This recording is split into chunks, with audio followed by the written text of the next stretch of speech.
സിന്ദൂരരേഖ. രചന സംഭാഷണം മൈഥിലി മിത്ര. ഭാഗം 6. എങ്ങനെയുണ്ടിപ്പോൾ? മീരയ്ക്ക് ബോധം വീണപ്പോഴേ കേട്ട ശബ്ദം അതായിരുന്നു. മിഴികളിലേക്ക് അടിച്ചു കയറുന്ന വെളിച്ചത്തെ നോക്കാനാവാതെ അവൾ പല പ്രാവശ്യം കണ്ണു ചിമ്മി തുറന്നു. അവ്യക്തമായ നിഴലുകളായിരുന്നു പെണ്ണവൾ ആദ്യം കണ്ടത്. ആകാശത്തിൽ പറന്നു പൊങ്ങി നടക്കുന്ന മേഘക്കൂട്ടങ്ങൾ, അതിനിടയിൽ കൂടി തന്നെ നോക്കി ചിരിച്ചുകൊണ്ടിരിക്കുന്ന ഒരു മാലാക. പെട്ടെന്നാണ് പെണ്ണിൻ്റെ മനസ്സിലേക്ക് അവളുടെ കുരുന്നുകളുടെ മുഖം അവ്യക്തമായി ഓടിയെത്തിയത്. അത് ഓർമ്മയിൽ വന്നതും അവൾക്ക് ആ മാലാഖയോട് തൻ്റെ മക്കളുടെ കാര്യം സംസാരിക്കണമെന്ന് തോന്നി. പതിയെ വായ തുറക്കാനായി ഒരു ശ്രമം നടത്തിയെങ്കിലും മീരയുടെ തൊണ്ട വരണ്ട് നാവുണങ്ങി മോണയ്ക്ക് മുകളിൽ ഒട്ടിപ്പോയിരുന്നു.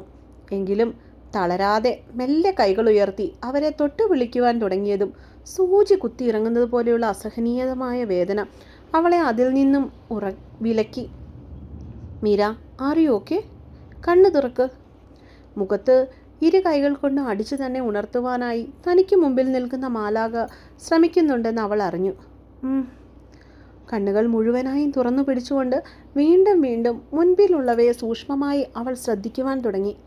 മേഘങ്ങളും ആകാശങ്ങളും മാറി അവിടെ വെളുത്ത നിറമുള്ള കട്ടനുകൾ സ്ഥാനം പിടിച്ചിരിക്കുന്നു. വെള്ളയുടുപ്പിട്ട മാലാഖയുടെ സ്ഥാനത്ത് ഒരു നേഴ്സാണ് നിന്നിരുന്നത്. ഞാൻ പറയുന്നത് മീരയ്ക്ക് കേൾക്കാൻ പറ്റുന്നുണ്ടോ? അവൾ ഇത്തിരി ഉച്ചത്തിൽ ചോദിക്കുന്നുണ്ട്. സംസാരിക്കാൻ ബുദ്ധിമുട്ടുള്ളത് കൊണ്ട് തന്നെ പതിയൊന്ന് തലയാട്ടിക്കൊണ്ട് മൂളി കേട്ടു പെണ്ണ്. തലയൊന്ന് അനങ്ങിയതും പ്രാണൻ പറയുന്നത് പോലെയുള്ള ഒരു വേദന അവൾക്ക് നെറ്റിയിൽ അനുഭവപ്പെട്ടു. അയ്യോ, തല അനക്കരുത്, വേദനയുണ്ടാവും. 3-4 സ്റ്റിച്ചിട്ടിട്ടുണ്ട്, അവൾ പതിയെ തൻ്റെ കയ്യിൽ കയറി പിടിച്ചുകൊണ്ട് പറഞ്ഞു. അപ്പോഴാണ് കഴിഞ്ഞ സംഭവങ്ങൾ പലതും അവളുടെ ഓർമ്മയിൽ തെളിഞ്ഞു നിന്നത്. കണ്ണാടിയുമായി തന്നെ വീട് മുഴുവൻ ഓടിപ്പിച്ച അച്ചുമോൻ. അവൻ വീഴുവാനായി തുടങ്ങിയപ്പോഴേക്കും താൻ കുഞ്ഞിനെ കയറി പിടിച്ചതും സാരിയുടെ തുമ്പ് തട്ടി താൻ താഴേക്ക് വീണതുമൊക്കെ ഒരു സ്വപ്നത്തിൽ എന്നവണ്ണം അവളുടെ കൺമുൻപിൽ തെളിഞ്ഞു വന്നു. മക്കള്, പൊടുന്നനെ ആദിയോടെ ചോദിച്ചുകൊണ്ട് മീര എഴുന്നേൽക്കുവാനായി ഒരു ശ്രമം നടത്തി. അയ്യോ, എഴുന്നേക്കരുത്, മക്കൾ രണ്ടുപേരും പുറത്തുണ്ട്. എനിക്ക് എൻ്റെ മക്കളെ ഒന്ന് കാണണം. കണ്ണുകൾ സജലങ്ങളായതും പെണ്ണ നീങ്ങിക്കൊണ്ട് അവരോട് കെഞ്ചി. അതിനെന്താ, ഞാൻ അവരെ അകത്തേക്ക് വിളിക്കാം, നിങ്ങളുടെ ഭർത്താവിൻ്റെ കൂടെയാണ് രണ്ടുപേരും. അത്രയും പറഞ്ഞിട്ട് ഒരു ചിരിയോടെ ആ നേഴ്സ് മുറിയിൽ നിന്ന് ഇറങ്ങിപ്പോയപ്പോഴാണ് അവർ പറഞ്ഞ കാര്യത്തെക്കുറിച്ച് മീര ചിന്തിച്ചത് തന്നെ. ഭർത്താവോ? അവളുടെ പുരികം ആലോചനയാലൊന്ന് ചുളിഞ്ഞു.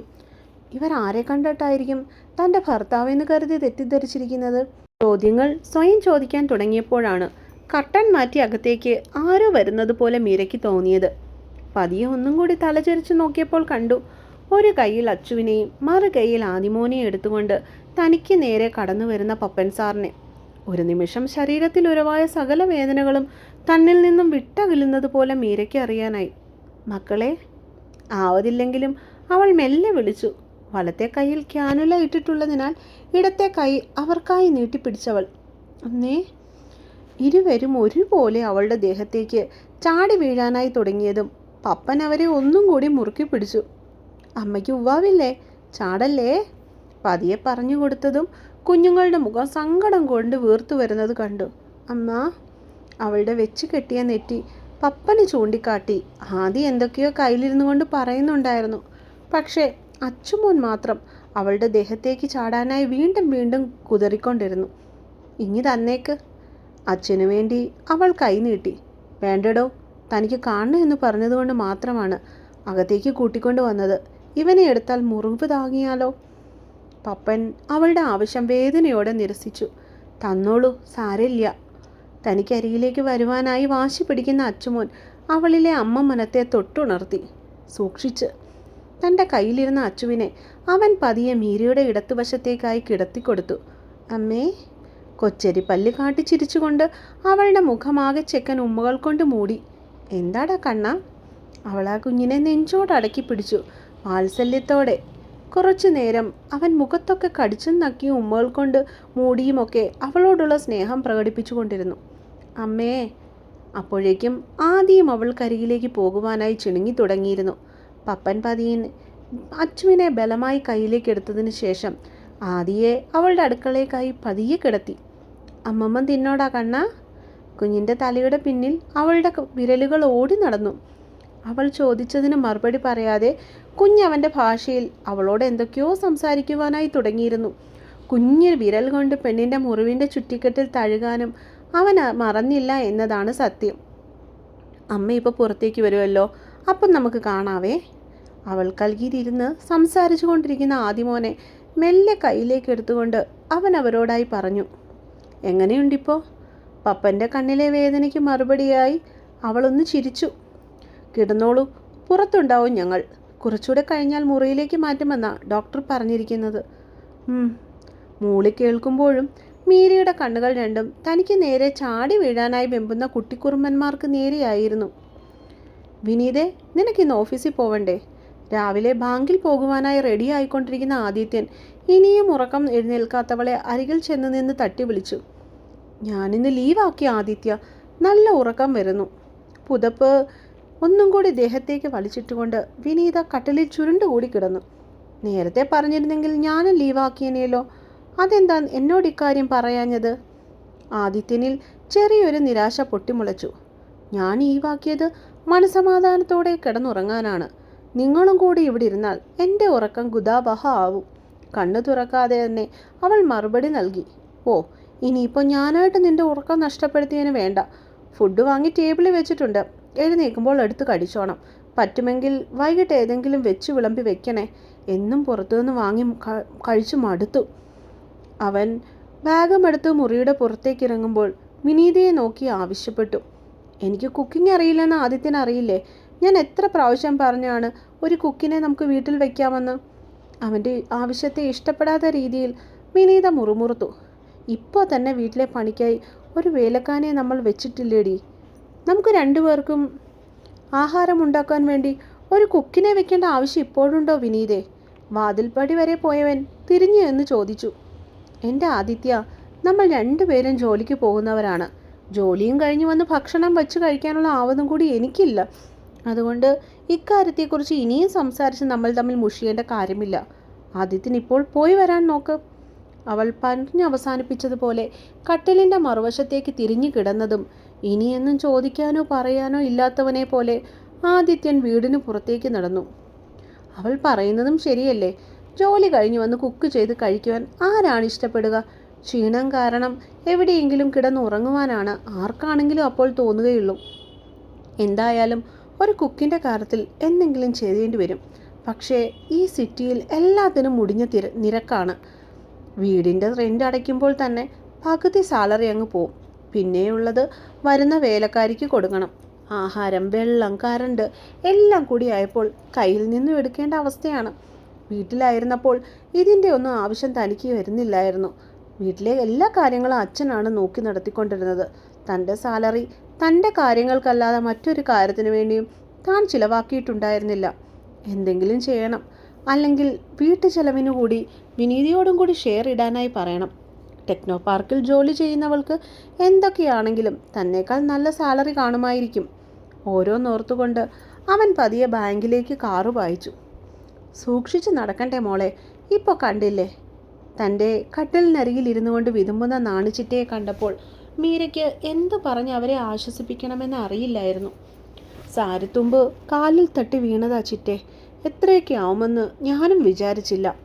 നാണിയുടെ കണ്ണുനീരിന് താനാണല്ലോ കാരണം എന്നൊരു കുറ്റബോധം കൊണ്ട് അവളുടെ നെഞ്ചു നീറി.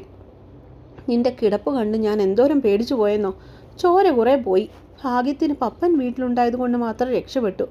ആ കുഞ്ഞാ നിന്നെ കയ്യിൽ കോരിയെടുത്ത് കൊണ്ടുപോയി കാറിൽ കൊണ്ടുപോയി കിടത്തി ഇങ്ങോട്ടേക്ക് കൊണ്ടുവന്നത്. പാവം, അതും പേടിച്ചുപോയി. അവൾ സാരിത്തൂമ്പ് കൊണ്ട് കണ്ണുനീര് തൂത്തു. സാറോ, എന്നെ എടുത്തോ? അവളുടെ മുഖത്ത് പെട്ടെന്നൊരു ജാള്യത പ്രതിഫലിച്ചു. ബോധമില്ലാതെ കിടന്ന് നിന്നെ പിന്നെ എങ്ങനെ ആശുപത്രിയിൽ കൊണ്ടുപോവാ? ഉടനടി നാണി മറു ചോദ്യം ചോദിച്ചതും അവൾ പിന്നീടൊന്നും ചോദിക്കുവാനായി പോയില്ല. അല്ലെങ്കിൽ തന്നെ ചോദിക്കുവാൻ എന്താണുള്ളത്? ബോധമില്ലാതെ കിടന്ന് തന്നെ പപ്പൻ സാർ എടുത്തുകൊണ്ട് ഇങ്ങോട്ടേക്ക് കൊണ്ടുവന്നതിന് താനെന്തിനാണ് ഇത്രമേൽ നാണിക്കേണ്ടത്? ഉള്ളിലുള്ള ചമ്മല് മറച്ചു വയ്ക്കുവാനായി അവൾ സ്വയം സമാധാനം കണ്ടെത്തി. പിള്ളേർ ഇനിയും വരുമോ ചിറ്റേ? അവരിപ്പോൾ വീട്ടിലേക്ക് പോയതല്ലേ ഉള്ളൂ മോളെ. രാത്രിയായില്ലേ? ഇനി ഇങ്ങോട്ടേക്ക് വരണമെന്ന് ഞാൻ പറഞ്ഞാ വിട്ടിരിക്കുന്നത്. ഉച്ച തൊട്ട് ദേവൻരാജൻ സാറും മകനും കുഞ്ഞുങ്ങളും നമുക്ക് വേണ്ടി ഇവിടെ തന്നെ അല്ലായിരുന്നോ? അവരെ ഇനിയും എങ്ങനെയാ ബുദ്ധിമുട്ടിക്കുന്നത്? അതുമാത്രമല്ല, കുഞ്ഞുങ്ങളെ ഒരുപാട് നേരം ആശുപത്രിയിൽ നിർത്തുന്നത് നല്ലതല്ലല്ലോ. ഇവിടെയാണെങ്കിൽ എല്ലാവർക്കും കൂടി കിടക്കാനും സൗകര്യമില്ല. പറഞ്ഞുകൊണ്ട് മീരയെ ഒന്ന് നോക്കിയതിന് ശേഷം ബൈസ്റ്റാൻഡർ ബെഡിലേക്ക് അവർ കിടന്നു. രാത്രി എന്തേലും ബുദ്ധിമുട്ട് തോന്നിയാൽ വിളിക്കണം കേട്ടോ, ഞാനൊന്ന് കിടക്കുവാണേ. ചിറ്റ കിടന്നോളൂ, എന്തെങ്കിലും ഉണ്ടെങ്കിൽ ഞാൻ വിളിച്ചോളാം, അവൾ പുഞ്ചിരിയോടെ പറഞ്ഞതും നാണി പതിയെ കണ്ണുകൾ പൂട്ടി. പാവം, രാവിലെ തൊട്ട് നല്ല പണിയായിരുന്നു. ഇപ്പോൾ ഹോസ്പിറ്റലിൽ എനിക്ക് വേണ്ടി ഇത്രയും നേരം ടെൻഷൻ അടിച്ചിരിക്കുന്നു. ഉറങ്ങിക്കോട്ടെ, നല്ല ക്ഷീണമുണ്ടാവും. ഒരു നിമിഷം കൊണ്ട് ഉറക്കത്തിലേക്ക് ആഴ്ന്നുപോയ ചിറ്റയെ നോക്കി അവൾ മനസ്സിൽ ചിന്തിച്ചു. കണ്ണുകൾ അടച്ചവൾ ഉറങ്ങാനായി ശ്രമിച്ചു. പക്ഷേ കണ്ണടയ്ക്കുമ്പോൾ മനസ്സിൽ വരുന്ന അച്ചുവിൻ്റെയും ആദിയുടെയും മുഖം അവളെ വല്ലാതെ വിമ്മിഷ്ടപ്പെടുത്തി. കൃഷ്ണ, എനിക്ക് എന്തൊക്കെയാണ് ഈ സംഭവിക്കുന്നത്? ഈ കുഞ്ഞുങ്ങളെ ഒരു നിമിഷം പോലും കാണാതിരിക്കാൻ എനിക്കാവുന്നില്ലല്ലോ. ഇങ്ങനെ പോയാൽ ഇതൊക്കെ എവിടെ ചെന്ന് അവസാനിക്കും? ഇന്നല്ലെങ്കിൽ നാളെ താൻ തിരിച്ച് വീട്ടിലേക്ക് പോകേണ്ടവളാണ്. അപ്പോൾ എന്തായാലും തനിക്ക് ആ കുരുന്നുകളെ പിരിഞ്ഞിരിക്കേണ്ടി വരും. അതോർത്തപ്പോൾ തന്നെ അവളുടെ കണ്ണുകൾ എന്തിനോ വേണ്ടി നിറഞ്ഞു. നിമിഷങ്ങൾ കടന്നുപോയി. അത് മണിക്കൂറുകളിലേക്ക് ഇഴഞ്ഞു നീങ്ങി. ഉറക്കം വരാതെ അവൾ മാത്രം ബാക്കിയായി. രാത്രിയുടെ ഏതോ യാമത്തിൽ അവളുടെ കണ്ണുകൾ മെല്ലെ അടഞ്ഞു. അപ്പോൾ അവരൊരു സ്വപ്നം കണ്ടു. തനിക്ക് വേണ്ടി കരയുന്ന 2 പൊന്നോമനകൾ. പപ്പൻ സാർ അവരെയും കൊണ്ട് തൻ്റെ അരികിലേക്ക് ഓടിയെത്തുന്നു. തൻ്റെ ഇടത്തും വലത്തുമായി ഇരുവരെയും കിടത്തി തട്ടിയുറക്കുന്നു. അമ്മേ, അമ്മേ. ആരോ ദേഹത്ത് ശക്തമായി തല്ലുന്നത് കേട്ടപ്പോഴാണ് മീര പതിയെ ഉറക്കത്തിൽ നിന്നും കണ്ണുകൾ തുറന്നത്. ജനലിൽ നിന്നുമുള്ള വെട്ടം കണ്ണിലേക്ക് അടിച്ചതിനാൽ വളരെ ബന്ധപ്പെട്ടാണ് അവൾ എഴുന്നേറ്റത് തന്നെ. അമ്മാ.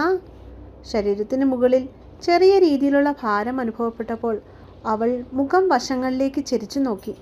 അപ്പോൾ കണ്ട കാഴ്ചയിൽ മീരയുടെ 2 കണ്ണുകളും അത്ഭുതത്താൽ തിടങ്ങി.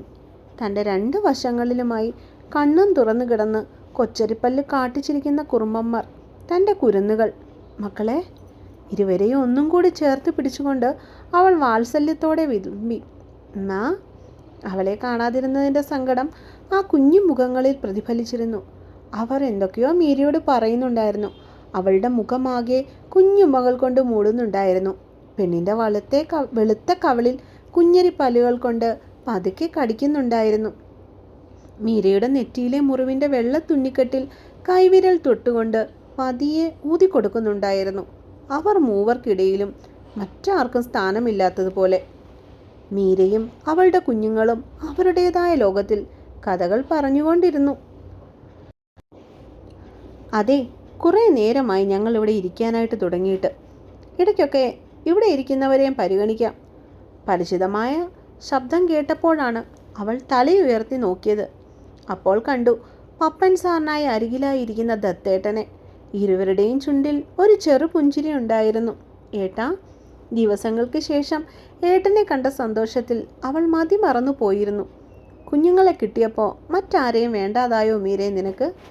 അവൻ പതിയെ എഴുന്നേറ്റ് അവൾക്കരികിലേക്കായി നടന്നു ചെന്നു. ഏട്ടനെപ്പോൾ വന്നു? പെണ്ണിൻ്റെ കണ്ണുകളിൽ അതിശയം വിരിഞ്ഞു. നീ വീണ കാര്യം ഇന്നലെ തന്നെ ചിറ്റ വിളിച്ചു പറഞ്ഞിരുന്നു. വൈകിട്ട് തന്നെ ഇങ്ങോട്ടേക്ക് പുറപ്പെടാൻ തുടങ്ങിയപ്പോഴാണ് നിനക്ക് കുഴപ്പമൊന്നുമില്ലെന്ന് പറഞ്ഞ് ദത്തൻ എന്നോട് സംസാരിച്ചത്. രാത്രിയിൽ 5-6 മണിക്കൂർ യാത്ര ബുദ്ധിമുട്ടായതുകൊണ്ട് ഞാൻ രാവിലെയാണ് അവിടെ നിന്ന് വണ്ടി കയറിയത്. മീരയുടെ അരികിലായി നിന്നുകൊണ്ട് അവളുടെ നെറുകയിൽ പതിയെയൊന്ന് തലോടിയവൻ. എൻ്റെ അമ്മ. ദത്തൻ്റെ പ്രവൃത്തി ഇഷ്ടപ്പെടാത്തതിനാലാവാം അച്ചു അവൻ്റെ കയ്യിൽ ഇരുന്നു കൊണ്ട് ഒരടി കൊടുത്തത്. എടാ റൗഡി, നീ കൊള്ളാലോ.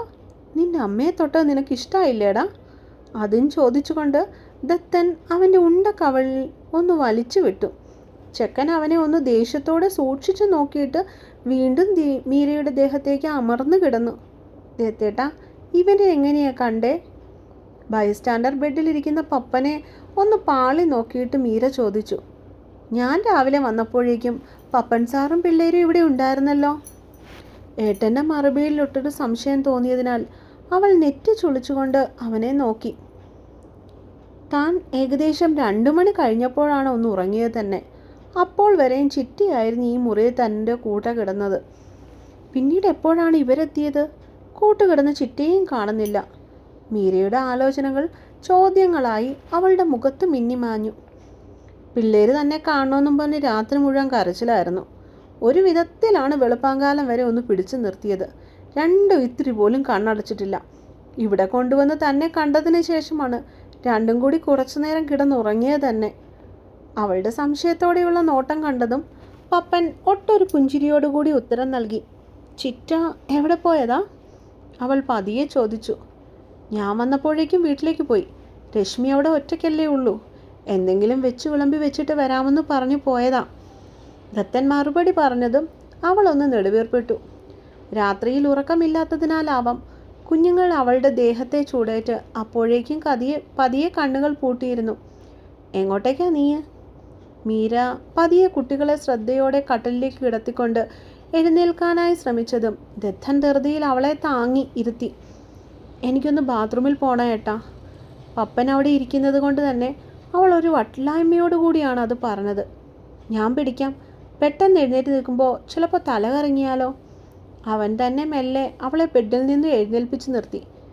മീര, ഇത് തനിക്കായി വാങ്ങിയതാണ്.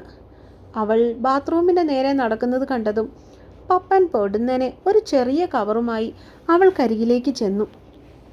അവളത് മെല്ലെ തുറന്നു നോക്കിയപ്പോൾ കണ്ടു ഒരു പേസ്റ്റും ബ്രഷും പിന്നെ ഒരു ചെറിയ സോപ്പും. മറുപടിയായി നന്ദിയോടെ അവളൊന്ന് ചിരിച്ചു. ശേഷം ദത്തൻ്റെ കൈയും പിടിച്ചുകൊണ്ട് ബാത്റൂമിൻ്റെ വാതിൽക്കലേക്ക് നീങ്ങി. കുറ്റിയിടണ്ട, എന്തെല്ലാം ആവശ്യം വന്നാലോ? അവൻ ശ്രദ്ധയോടെ വാഷ്റൂമിൻ്റെ വാതിൽ തുറന്നു കൊടുത്തുകൊണ്ട് അവളെ അകത്തേക്ക് കയറ്റി. മീര തലയാട്ടി സമ്മതിച്ചുകൊണ്ട് ഉള്ളിൽ നിന്നും പതിയെ വാതിൽ ചേർത്തടച്ചു. ഇത്രയും സന്തോഷത്തോടെ ഞാൻ എൻ്റെ സഹോദരിയെ കണ്ടിട്ടില്ല സാറേ. പപ്പനരികിലേക്ക് ചെന്ന ദത്തൻ കട്ടലിൽ കിടന്നുറങ്ങുന്ന കുരുന്നുകളെ നോക്കിക്കൊണ്ട് വല്ലാത്തൊരു സന്തോഷത്തോടെ പറഞ്ഞു. കുഞ്ഞുങ്ങളെ മീരയ്ക്ക് വലിയ കാര്യമാണ്. അവർക്കും തിരിച്ചങ്ങനെയാണ് കേട്ടോ. ആരോടും അധികം അടുക്കാത്തവരായിരുന്നു രണ്ടും. പക്ഷേ കുറഞ്ഞ ദിവസങ്ങൾ കൊണ്ട് തന്നെ രണ്ടിനെയും ദത്തൻ്റെ പെങ്ങൾ കയ്യിലെടുത്തു. പപ്പനൊന്ന് ചിരിച്ചു ആത്മസംതൃപ്തിയോടെ. ശരിക്കും പറഞ്ഞാൽ ഇവളെ ഇവിടെ നിന്നും കൂട്ടിക്കൊണ്ടു പോകുവാനാണ് ഞാൻ വന്നത് തന്നെ. പക്ഷേ ഇപ്പോൾ തോന്നുക ഇവൾക്ക് ഇത്രയും സന്തോഷം എവിടെയും കിട്ടില്ലെന്ന്. വർഷങ്ങൾക്ക് ശേഷമായ എൻ്റെ മീരയുടെ മുഖത്തെ ചിരി ഞാൻ കാണുന്നത്. ഒരു തരത്തിൽ പറഞ്ഞാൽ സാറിനോട് ഇക്കാര്യത്തിൽ വലിയ നന്ദിയുണ്ട്. ദത്തൻ അവൻ്റെ നന്ദി എങ്ങനെ പ്രകടിപ്പിക്കണമെന്ന് അറിയില്ലായിരുന്നു. ഏയ്, താൻ എന്തിനാടോ എന്നെ സാറേ എന്ന് വിളിക്കുന്നത്? നമുക്ക് രണ്ടുപേർക്ക് ഏകദേശം ഒരേ വയസ്സാണെന്നാണ് തോന്നുന്നത്. സമയത്തിന് കിട്ടിയിരുന്നേ ഇതുപോലെ ഒരെണ്ണം എനിക്കും കാണുമായിരുന്നു. അതുകൊണ്ട് സാറേ വിളിയൊന്ന് മാറ്റി എല്ലാവരും വിളിക്കുന്ന പോലെ പപ്പാന്ന് വിളിച്ചോ. അവൻ്റെ സംസാരം കേട്ട് ദത്തൻ്റെ മനമൊന്ന് നിറഞ്ഞു. ഇത്ര വലിയ ജന്മിമാരായിട്ടും സാധാരണക്കാരുടേതുപോലുള്ള പപ്പൻ്റെ സംസാരം അവൻ്റെ മനമൊന്ന് നിറച്ചു. 5-6 പ്രാവശ്യം താൻ ഈ നാട്ടിൽ ചിറ്റയെ കാണാനൊക്കെ വന്നിട്ടുണ്ട്. ചന്ദ്രമംഗലം വീട്ടുകാരെക്കുറിച്ച് അപ്പോഴൊക്കെ ചിറ്റ വാതോരാതെ പറഞ്ഞിട്ടുമുണ്ട്. പക്ഷേ നേരിൽ കാണുന്ന ഇതാദ്യമായിട്ടാണ്. അവരുടെ സംസാരം വീണ്ടും നീണ്ടു. കുടുംബത്തെക്കുറിച്ച്, മീരയെക്കുറിച്ച്, അവളുടെ ജീവിതത്തെക്കുറിച്ച്, അങ്ങനെ എന്തൊക്കെയോ. കുറഞ്ഞ സമയം കൊണ്ട് തന്നെ ഇരുവരുടെയും മധ്യത്തിൽ പെട്ടെന്ന് തന്നെ ഒരു സൗഹൃദം രൂപം കൊണ്ടു. ഏട്ടാ, മീരയുടെ വിളിയാണ് ഇരുവരുടെയും വർത്താനം നിലയ്ക്കുവാൻ കാരണമായത്. ദത്തൻ അപ്പോഴേക്കും അവൾക്കരികിലേക്ക് ചെന്നു. മീരയെ പിടിച്ച് നടത്തിക്കൊണ്ട് വന്ന് കട്ടിലിലേക്ക് ഇരുത്തി. അപ്പോഴേക്കും റൗണ്ട്സിലുള്ള ഡോക്ടേഴ്സും നഴ്സും ആ മുറിയിലേക്ക് കടന്നു ചെന്നിരുന്നു. അവൾ പതിയെ എഴുന്നേൽക്കുവാനായി തുടങ്ങിയതും അവർ വേണ്ട എന്ന അർത്ഥത്തിൽ പതിയെ കൈയുയർത്തി തടഞ്ഞു. എങ്ങനെയുണ്ട് മീര തനിക്കിപ്പോൾ? ആ ലേഡി ഡോക്ടർ അവളുടെ കയ്യിൽ പതിയെ തട്ടിക്കൊണ്ട് ചോദിച്ചു. കുഴപ്പമില്ല മാഡം. വേദന കുറവുണ്ടോ? ഇന്നലത്തെ അത്ര ഇല്ല മാഡം. അവൾ ഒട്ടൊരു പുഞ്ചിരിയോടുകൂടി മറുപടി നൽകി. എങ്കിൽ ഇപ്പോൾ തന്നെ ഡിസ്ചാർജ് ചെയ്തേക്കാം. കഴിക്കുവാനുള്ള മരുന്നൊക്കെ ഞാൻ എഴുതിത്തരാം.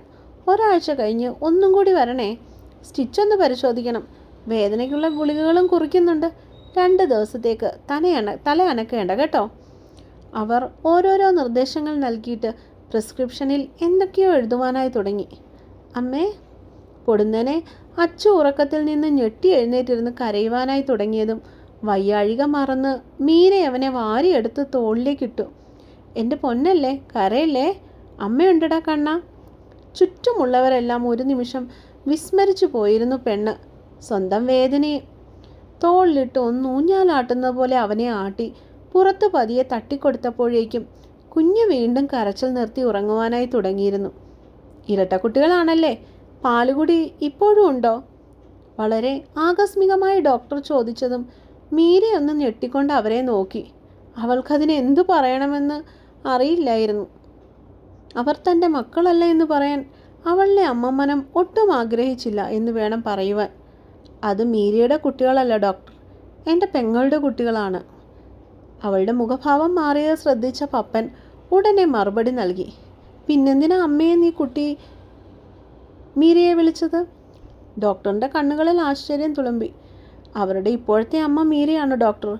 എൻ്റെ പെങ്ങള് പ്രസവത്തോടെ മരിച്ചു പോയതാണ്. അത് പറയുമ്പോൾ പപ്പൻ്റെ ശബ്ദമിടർന്നത് മീരയും ദത്തനും ഒരുപോലെ മനസ്സിലാക്കി. ഓക്കെ, ഈ മരുന്നുകളൊക്കെ മുടങ്ങാതെ കഴിക്കണം. എന്നിട്ട് അടുത്ത ആഴ്ച റിവ്യൂവിന് പോന്നോളൂ. പിന്നീടൊന്നും കൂടുതലൊന്നും ചോദിക്കാൻ ആ ഡോക്ടർ മുതിർന്നില്ല.